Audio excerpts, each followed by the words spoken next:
Alright, just another little onion video update here.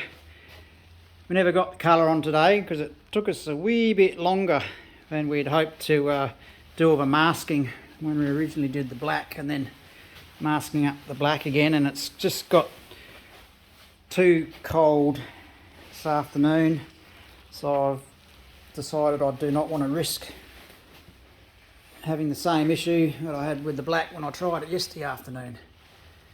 So anyway, it's all the black bits are now all masked up, ready to go to spray the wild violet on.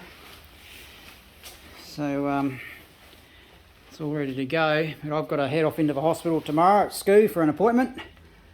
So in the morning, so as long as they don't chuck me in the psych ward this time like they keep threatening me to, I'll be back straight away to hopefully before lunch get colour and clear on it. Finally.